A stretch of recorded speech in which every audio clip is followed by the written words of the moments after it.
Pokémon es la franquicia de entretenimiento más valiosa del planeta. Sin embargo, su éxito actual dista de muchas de las ideas originales de su creador Satoshi Tajiri. Inspirado por la recolección de insectos en su infancia, Tajiri concibió un concepto llamado Capsule Monster. En el vídeo de hoy analizaremos cómo las limitaciones técnicas, los diseños descartados y las mecánicas ocultas transformaron un juego que estuvo a punto de quebrar a Game Freak en el titán que conocemos a día de hoy. El primer gran reto de la franquicia fue el espacio, porque los cartuchos de Game Boy tenían apenas 1 MB de memoria. Tenían que meter 151 criaturas. De hecho, el equipo tuvo que reciclar muchos archivos de sonido. Y para que sonara un poco distinto, tenían que alterar la velocidad. Además, en el orden de la Pokédex actual no refleja cómo se crearon el primer Pokémon programado, porque fue Raidon, seguido de Kangaskhan. Por eso las estatuas de los gimnasios de la primera generación tienen la forma de Raidon. En la beta de la segunda generación, descubierta en la Space World de 1997, se demostró que decenas de diseños icónicos fueron completamente descartados o fusionados por falta de optimización de espacio, cambiando el lore de la saga para siempre.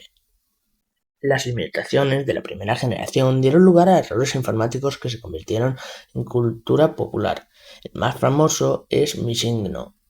Este bloque de píxeles no es un Pokémon secreto, sino un sistema de seguridad del juego para evitar que la partida se congele cuando el motor gráfico busca el dato que no existe. El caso de Mew es distinto.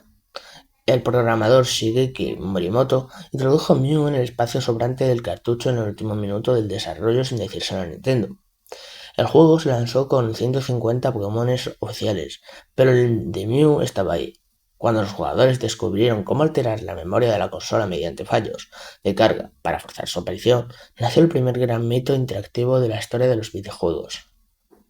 Detrás de la apariencia simple de atacar y ganar existe un sistema matemático complejo implementado desde la tercera generación. Cada Pokémon posee genes digitales. Los IVS determinan el potencial innato de una criatura al nacer, variando de 0 a 31 en cada estadística. Por otro lado, los EVS son puntos de entrenamiento que se obtienen al derrotar a especies específicas. Este sistema invisible transforma por completo el juego de rol en un ajedrez estratégico. Por ejemplo, un mismo Pikachu puede ser un atacante letal o una pieza inútil dependiendo de la distribución exacta de estas variables de memoria. Esto impulsó la creación del circuito competitivo oficial, donde los combates se deciden por probabilidades, porcentuales y predicción pura. La franquicia no sobrevivió solo gracias a las consolas portátiles. El pilar fundamental de su longevidad es su estructura multimedia interconectada. El juego de cartas coleccionables, el anime y el merchandising generan más del 70% de los ingresos totales de la marca. La transición al modelo de mundo abierto con la novena generación marcó un punto de inflexión técnico y crítico, aunque el hardware actual ha mostrado problemas para procesar la escala del juego. El modelo de negocio ha mostrado ser inmune a las críticas técnicas, vendiendo millones de copias en sus primeros días debido a la fidelidad de una base de usuarios construida durante 3 décadas. Un aspecto técnico crucial y poco analizado es el diseño de niveles y el comportamiento de la inteligencia artificial.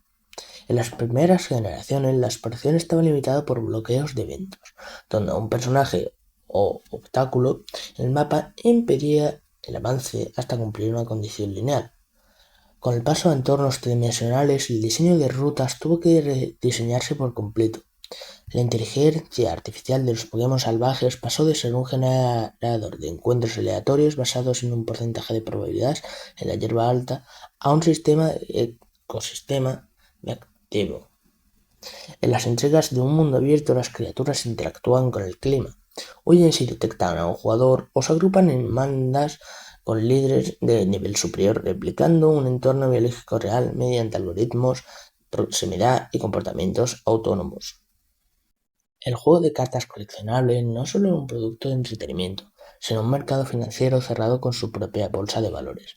A diferencia de otros juegos de mesa, el valor de las cartas de Pokémon no se rige únicamente por su utilidad en el juego competitivo, sino por la escasez física y el estado de conservación.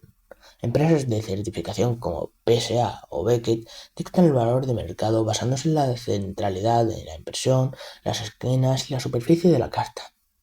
Una variación de un solo punto en la escala de conservación puede transformar una carta de $100 en una pieza de subasta de cientos de miles de dólares. Esto ha generado un ecosistema de inversión donde coleccionistas y fondos de capital compran cajas cerradas de expansiones antiguas como activos financieros, compitiendo directamente con los mercados de arte tradicionales.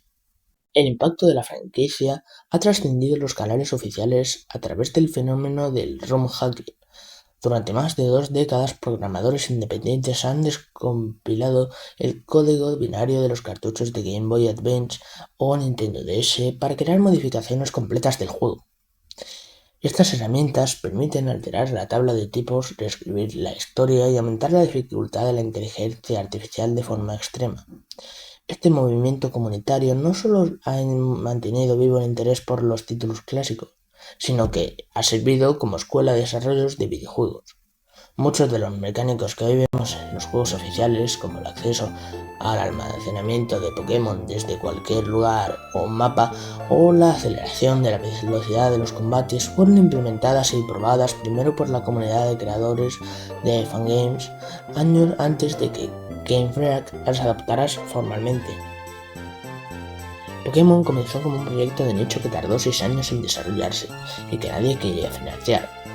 Hoy en día, su capacidad para adaptar la nostalgia, sostener un mercado económico propio y permitir la expansión de su universo a través de la tecnología subyacente garantiza su permanencia.